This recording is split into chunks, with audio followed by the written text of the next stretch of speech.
is each candidate is going to be allowed to give a quick introduction of themselves, tell you a little bit about their platform. And then after that, I have a list of questions that the candidates are going to get to answer to tell us a little bit more about themselves and how they view SGA running. After that, we will take questions from students. So if at any point throughout this you think of a question that you want to ask, if you would just type it in the chat. I'm going to ask that everybody stay on mute except for our candidates when they are speaking. That way we avoid any feedback issues. So yeah, if y'all would just type in your questions, we'd love to hear them and get them from our candidates. So to start out, we're going to hear from our vice presidential candidate. He is running unopposed, but I still think it's important that he gets to talk. So Jason Ray is going to tell us a little bit about himself. Thank you, Joy. Hello all, my name is Jason Ray and I'm your candidate for SGA Vice President. Yes, I am running unopposed, but I wanted to make this statement to make you all want to vote for me, even if I was opposed and not just because I'm your only option. Similar to my running mate, Julian, I have lots of experience in UNO student government. I was a senator for the College of Business for 3 semesters, and I'm the current clerk of court for SGA's judicial branch. Working in the SGA office is something very beneficial to running for an exec position because we see every day what goes right and wrong for our current exec officers. Furthermore, that will help us to immediately get to work after elections to make change instead of having to take 3 or 4 months to understand SGA and its constitution, something that exec members have struggled with in past years. One thing on Julian and I's agenda that I think is very important is campus safety. I firmly believe that we need to be working very closely with administration to ensure that we are keeping our students safe in the most effective way possible. I hope that everyone is staying safe through this crazy time, and remember that with myself and Julian Romero, we can re-envision UNO. Thank you. Thank you, Jason. Now, I would like to turn it over to our first presidential candidate. We are going to go in alphabetical order. Marvin Bryant, and he's going to tell us a little bit about his platform. You have 1 minute. Hello, everyone. My name is Marvin Bryant, and I wish change and re-envision were synonymous, but they are not. Re-envisioning a picture does not compare to changing a picture. You see, to re-envision, you just simply alter the way you look at that same old picture. But you will still have that same old picture. But to change the picture is to throw it away and get something new. The student body of UNO deserves transformative action by SGA due to the fact that the student body spends hundreds of hours of hard work and thousands of dollars every semester that funds SGA. As SGA president, I will gladly throw away that old picture and build something new and show the near future of UNO, where students are able to use UNO Social again, more students are employed under budget work studies, students feel safe and secure on campus, and students are able to finally prosper off the change they deserve. Thank you. Thank you. Now we will hear from our second presidential candidate, Julian Romero. Hey everyone, so my name is Julian Romero and I'm a 3rd-year political science pre-law major and a sociology minor. And for the past 2.5 years, I have worked in the SGA office specifically in 2 separate branches. I was in judicial as clerk of the court, and now I am in legislative as clerk of the Senate. And in these 2 positions, I have been very unbiased because I don't speak and I don't have opinions in these meetings. So being unbiased and being able to step back and see how everything is run, I have a different perspective in SGA. And with those perspectives as an untraditional member, I feel like I can bring very good experience to the executive branch as well as advocate for our students' rights and safety on campus. And I just would love your support and appreciate all your support in this upcoming election. Awesome, thank you. So for our first question, I would like to know, what do you believe is the primary role of a student government association on campus? Since Marvin went first last time, Julian, you will start. So I think the primary role of an SGA on a college campus is specifically to advocate for the students and to listen to their wants, to their needs, to their opinions, and translate that to open communication to the president or administration of the university, and make sure that they know what our students want, need, and that's it. Thank you. Marvin? I believe the primary role of a student government and an institution is to be the student body's best friend. They need a shoulder to cry on, a shoulder they can go to, someone they can depend on for actual change and action, because people have a lot of things going on in their life, and a student government can be the perfect vessel to harbor any type of negativity out that person's life and to turning into something positive. So a student government should play a much more larger role than being a bureaucratic means to an end with, change on the campus, but being an actual friend, an actual genuine friend to the community.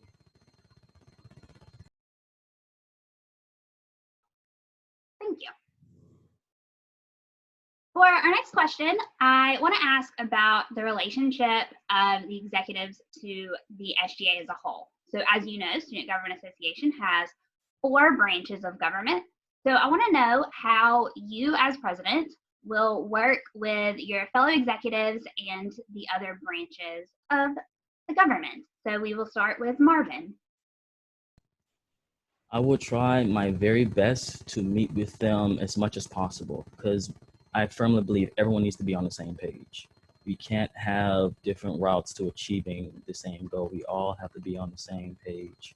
So I would definitely want to meet with, the rest of the e-board, the rest of the legislative board, the rest of the judicial, and even the parliamentary council.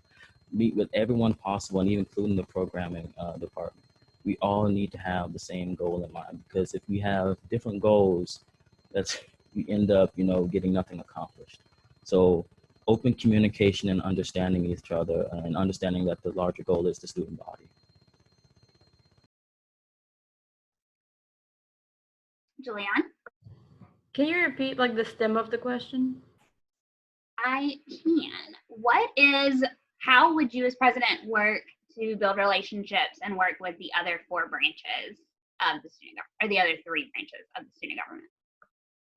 Okay, so each branch, they have execs in each branch, and then within those branches, they already have weekly meetings, and I think it's important in those weekly meetings, to make sure that they're on track, make sure that they're doing things to engage students, specifically SAC.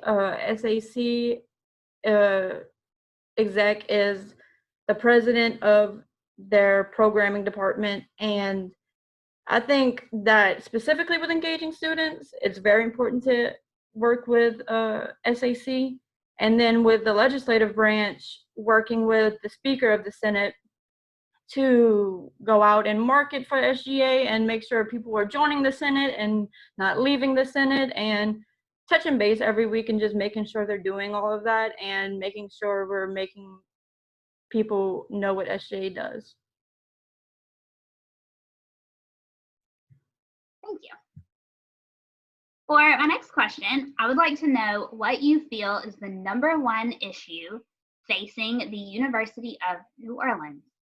We will start with Julianne this time. So obviously, I think everyone knows this answer. The main thing, or the main issue facing the university is campus safety. And I want to clear it up. Campus safety isn't just these cars getting broken into, them getting hijacked. It's making sure that the elevators are ADA compliant and don't stop in the middle of you trying to go to class. It's making sure that we have sidewalks to certain parts of the campus and people can walk on these sidewalks. So I think campus safety is the #1 issue, and I think that right now it's a very blurry area, especially with coronavirus going around. I think that having that communication open is also part of campus safety, because if you don't have communication about the situation that's going on right now, then how can you know that we're a safe campus? So I think all of those issues revolve around campus safety, and I think that's the issue. Thanks. Marvin? I believe that the number one issue facing a university is low attendance. It is the reason why individuals leave their classes and graduate without much care or love for the university. And they end up telling their friends, and this creates a very, very negative reputation for UNO. I mean, UNO as a public institution has a population of over 7,000. ULL as a public institution has a population of over 19,000. LSU is a whole different animal with over 31,000 as a public institution. And even Delgado, here nearby us, is a community college, and it nearly doubles our population. I think that UNO as a whole needs to grow much more, and it offers up more diversity and inclusivity, that if people are around different cultures and ideas and backgrounds, it can, really deteriorate any type of ignorance that may still be on campus. Thank you. Now I want to kind of flip that question. So in a similar vein, but what do you think is the biggest issue facing the UNO Student Government Association, and how, as president, will you deal with that issue? And we are at Marvin first this time. Well, the number one issue I see facing SGA right now is the cycle that students feel trapped in, that this is what leads to them not caring or feeling like they're in defeat and pessimistic about the future of this university. Breaking that cycle and understanding that these students put in a lot of work and they deserve actual results from their leaders being the student government. So mobility has to happen in every way, shape, or form so these students can be reassured that there's a friend here and we are fighting for you and we will not give up on you. Julianne. So I think a big issue that SGA faces is people not understanding exactly what we do. And I think that has a lot to do with how many senators we have, how many people are in SGA, because people don't understand, we don't just give money to organizations to have parties. We don't. We fund initiatives on campus like building ADA compliant sidewalks. We do things like making sure that we have Wi-Fi, or making sure that the administration knows that we shouldn't pay for Wi-Fi and that that's something that they should supply as an institution. So we do a lot more than just sitting around and funding parties. And if we have a full Senate that can go out and spread that message and market for us, then SGA as a whole can just really transform and change and be a whole different animal. Great, thank y'all. So the Student Government Association's mission has 6 key statements.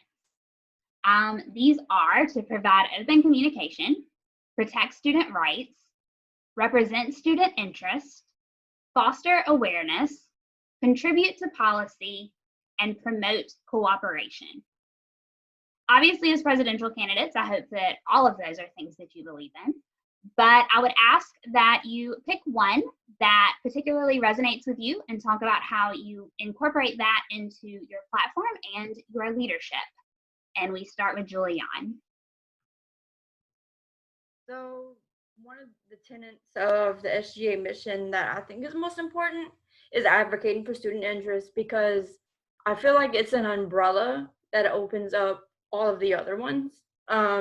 If you advocate for student interests, then you open that line of communication that we want. You make sure that their rights aren't infringed on. And so I think that that's the best one. And it also opens up the umbrella to support campus life, which are the interests of the students. So I think that supporting and advocating for the interests of students is the most important tenet of SGA's mission. Thanks. Marvin? I would say the first would have to be open communication. In fact, I would love to institute that as soon as I become SGA president, to invite all the members of the e-board to every organization meeting possible. So that way we are all aware that we're all working toward the same goal. and understanding that there are many students who feel like they don't really have a home at UNR. Maybe we can talk to these certain individuals and show that there's an organization here for you, and you can even confide in the SGA. So I think open communication should be definitely on the frontier of understanding the entire student body. Awesome. Thank y'all so much. So that concludes my organized questions for you guys, but we're going to open it up to student questions. So Kennedy has a few already, but for our audience members, if you want to jump in the chat box and type any questions you may have for our candidates, we will try to get to as many as we can in the next 15 minutes. And I'll turn it over to Kennedy. Hey, everybody. Okay, so the first question that I have is for both of the candidates. And someone on the UNO SGA Instagram asked, what is the very first thing that you would accomplish in your first month of being the president? And I forgot who we started with last time. Let's go with Marvin. I forgot. So Marvin, Okay. you got it. All right. So the very first thing I would like to do as soon as I'm sworn in is trying to help every student possible against COVID-19. That is the most immediate issue that we're all facing. I would try to use every resource that we have right now to help all the students that are still applied under the university, because their safety matters a whole hell of a lot more really than the stability of SGA. So the first thing I would really make mandatory is that we try to figure out how can we help our students against COVID-19 immediately.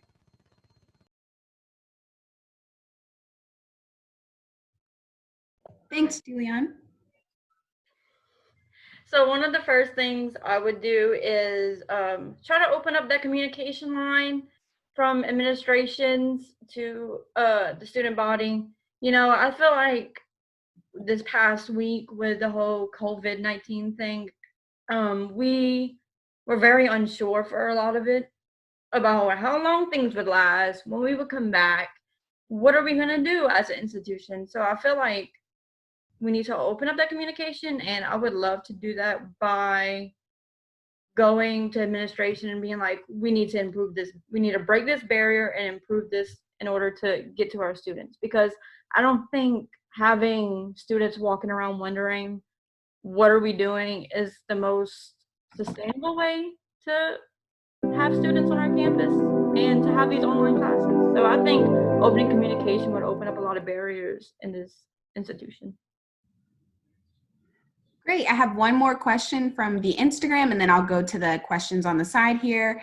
Can each of you explain one branch within SGA that is not the executive branch?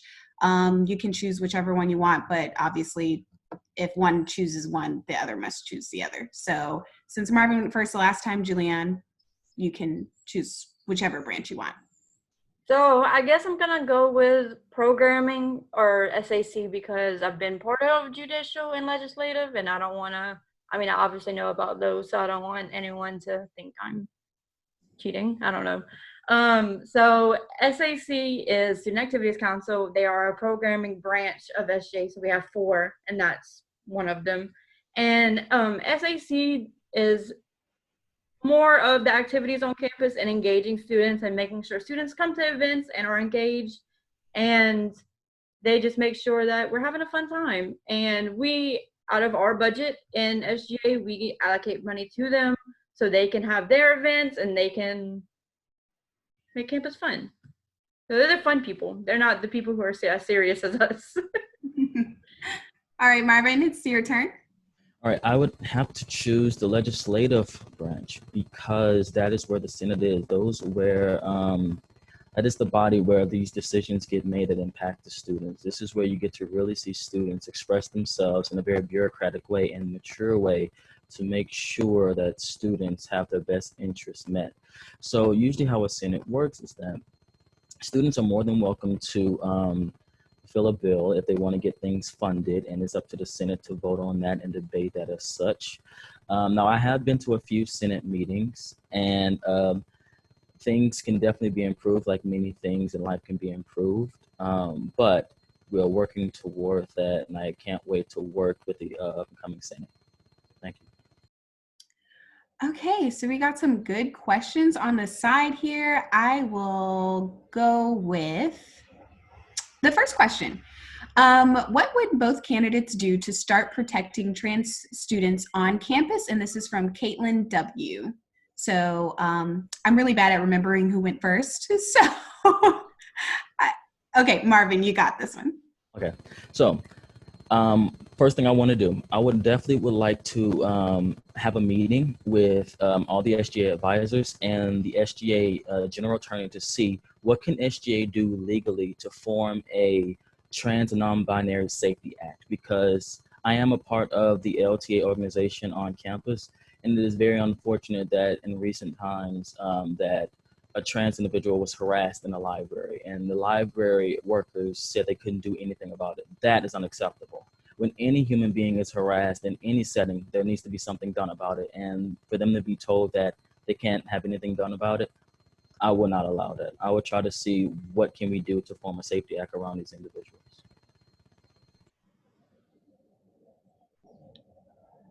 All right, and Julianne?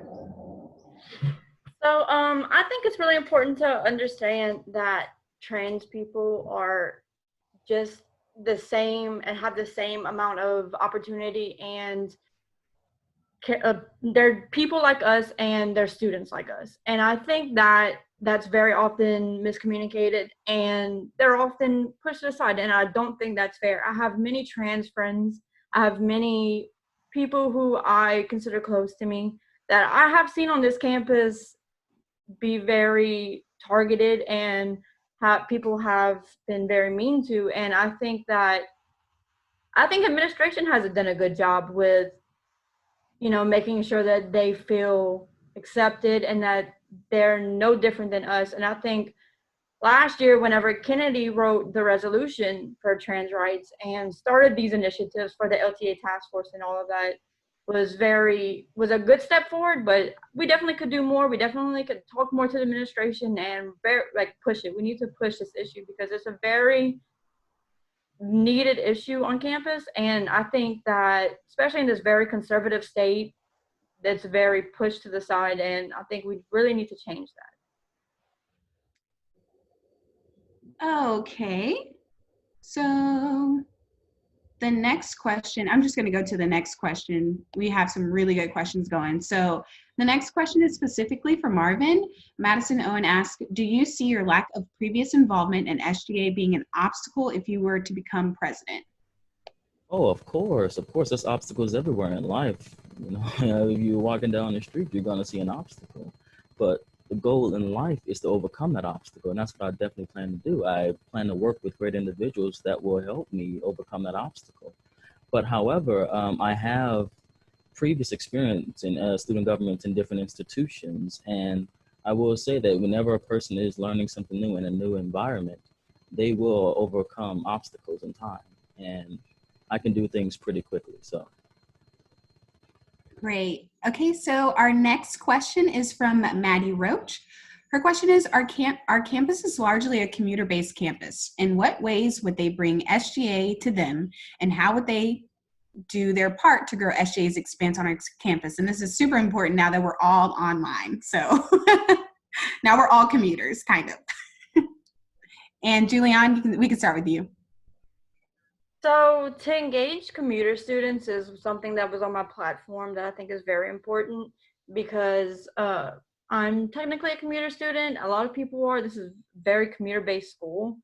And I think a lot of what SGA can do is get with programming, make sure that SAC has these programs at better times of the day, maybe, for lack of better words, because I feel like if you have a program at night, community theaters are already gone, and maybe have events that are children friendly and have stuff like that. And as far as getting SGA to commuter students, I think that again we need to table, market, and make sure we do things as an SGA that can appeal to commuter students.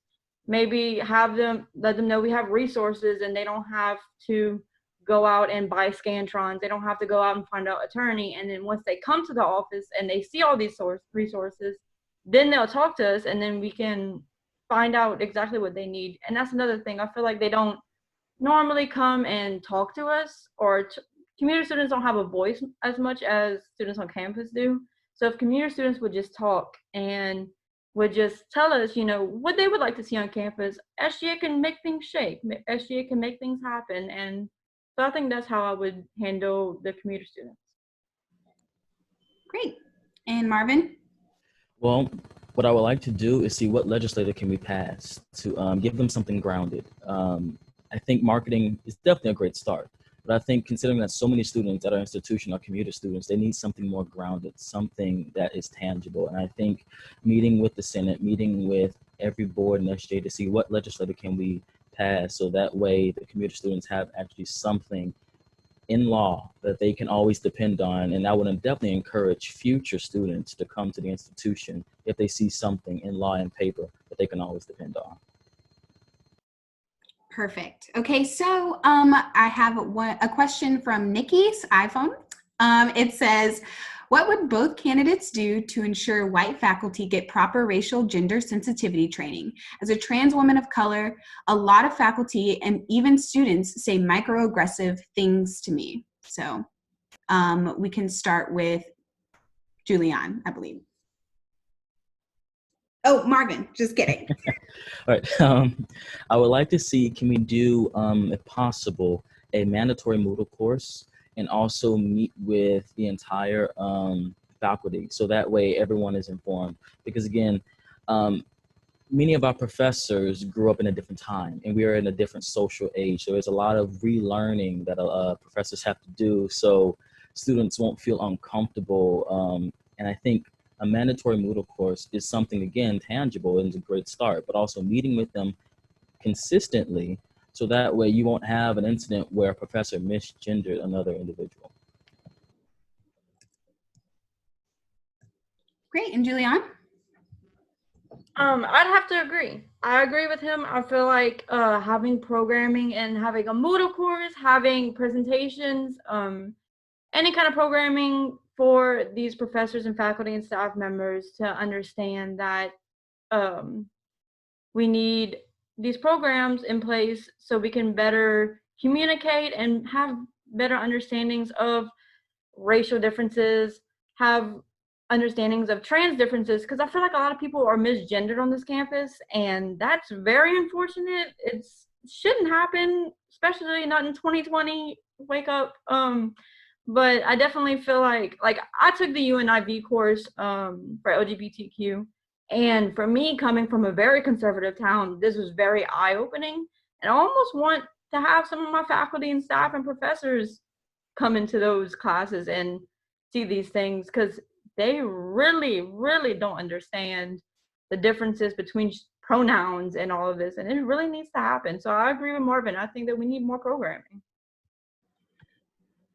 Just to clarify, Nikki also asked about racial microaggressions as well, not just gender microaggressions. So if y'all want to touch on that for like 15 seconds, 30 seconds, could y'all touch on that issue as well?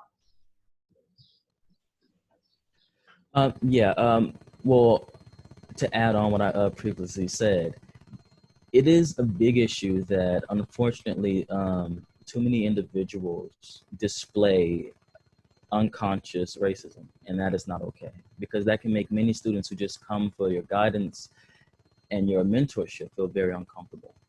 They're here to serve at your liege, and to make them feel uncomfortable in that manner is completely unacceptable. People have come too far for those things to happen. So to reaffirm that more Moodle courses, meeting with these professors, teaching them, SGA can be the professors in that situation to guide them in the right direction, so that way students can feel more comfortable, know that they have a home. I think for also specifically people of color and microaggression, I think that we should have a formal process to report these instances, and it needs to actually be formal and actually be followed up with. I think a lot of times we sit there and we report things, and heads of departments or whatever, they don't, or deans don't, they just kind of push it to the side. I think we really need to have a formal process in figuring this out, because just an email isn't enough, and it's obviously not enough. So I think a formal process would be the great way to do that. Great. So I have a question from Kevin Burbank. He says the game room at the USAID has been having some issues lately, including a rat situation. So because we're funded through, the game room is funded through SGA, how do you guys feel about, what changes would the both of you like to see happen in the game room?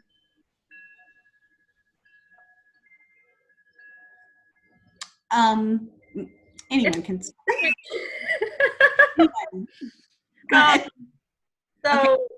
if I'm understanding correctly, the question is how do we feel about the changes in the game room? No, I think he wants to know what new changes y'all will make regarding the game room. If y'all see any issues with it, and if you think that some changes need to be made. If you don't see an issue with it, then you don't have to make a change. But if you do. Okay. So working in SGA, I deal a lot with the game room. I see a lot of the people in there. And the issue with supposedly a rat from this question has a lot to do with people don't pick up their trash. People don't pick up their mess. People eat in there. People leave things pretty dirty, and it's a very large burden on the people who work in there. So I think people just need to clean up after themselves. And I don't think people understand that if you clean up after yourself and keep the space clean, it'll be open and you'll have a better time. So I think that's the issue right now, is just students are kind of not respecting the space, and respecting the space is really important in this situation. So I think that would be the change, just making sure that there was rules. And that's why the rules are there now. And hopefully if you keep the space clean, it'll be back open. Well, I think with the game room, if the SGA, if possible, could be able to hire a student worker to be able to enforce and monitor that game room continuously, and be able to report back to the SGA weekly on different things such as any complaints, any cleaning issues, and the SGA will be more quickly enabled to enact such changes, so that way we can prevent any more rats in the game room or any type of dysfunction going on in there. All right. And if you'd like to rebuttal, Julian? For a minute, You get 30 seconds to rebuttal. There's 5 workers in the game room that sit there and they do monitor it every day. They overlap, they monitor it, and they clean it. And I just wanted to mention that there are people who come and they report every day. There are 5 workers and they work pretty great. Okay. And 30 seconds to rebuttal, Marvin? Well, I think that is truly unfortunate, considering that if that was the case and if things were running efficiently, we wouldn't have this question appearing. So I think there are, again, some more improvements that could be made to prevent any more type of questions or concerns concerning the game room. Okay, thank you. All right, so we're going on to the next question. Give me 1 second. And we only have 2 more questions, so. Sorry, I'm having a technical difficulty.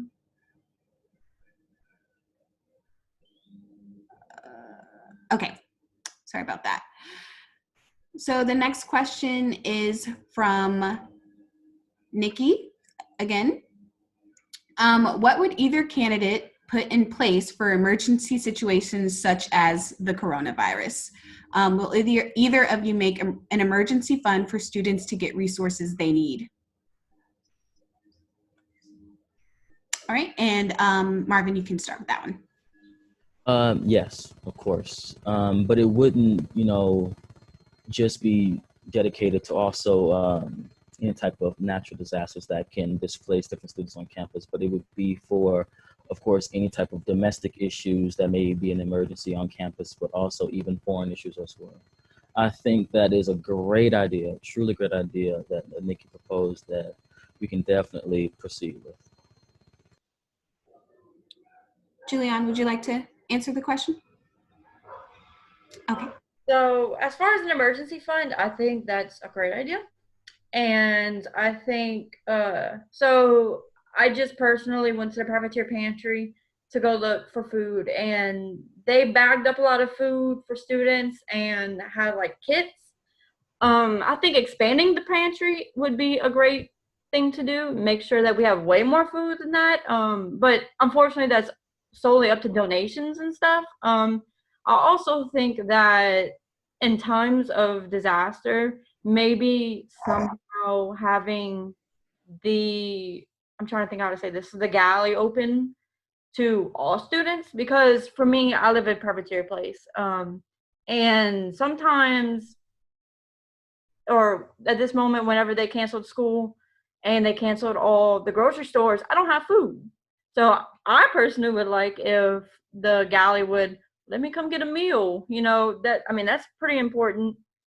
So I think setting up a fund is very smart. It's tricky because you have to figure out what kind of funds to do for that. And especially touching on classes, I think that it's not fair sometimes that I think it's great that we open classes and we haven't shut classes off, especially for graduating seniors. But I also think it's important to understand that not every student has Wi-Fi capabilities or internet. So in situations where campus might close, I think we need to think proactively on that and see how we would continue classes or if it's even worth it. But that's what I would do. All right, Marvin. Wait, did you already go? Oh my Yeah, God. I already answered. Yeah. Okay, I am so sorry. Okay. This last question is from Desmond LeBlanc. Sorry. He's asked, oh, and this question is specifically for Marvin, and he says, it says that in your platform, you speak about wanting to revive the UNO Social app. Due to the fact that this issue is already in progress, what do you plan to do regarding this issue? Okay. I think that, first of all, the decision to disable the app falls in line with the logic of punishing the good for the actions of the bad, and in this case, the idiotic and racist bad. I think that if we were to have paid moderators with rigorous rules that they would follow to prevent these type of situations in the future, it would help rather than trying to punish over 7,000 students, even though as of 2018, there were over 5,000 students using the app, but there's also room for people joining it. But again, punishing over 7,000 students for the actions of a few idiots, that is a type of policy I would never want to back. It doesn't make sense to me. Okay. Julianne, would you like to rebuttal or you, okay? Okay. Great. Joy, you can take over. All right, awesome. So I see that there are still some questions coming in. Unfortunately, we had said we were going to stop at 1, so I am going to call time. But I think both of our candidates have a really active Instagram presence. So I would encourage all of you to please message your questions to both candidates.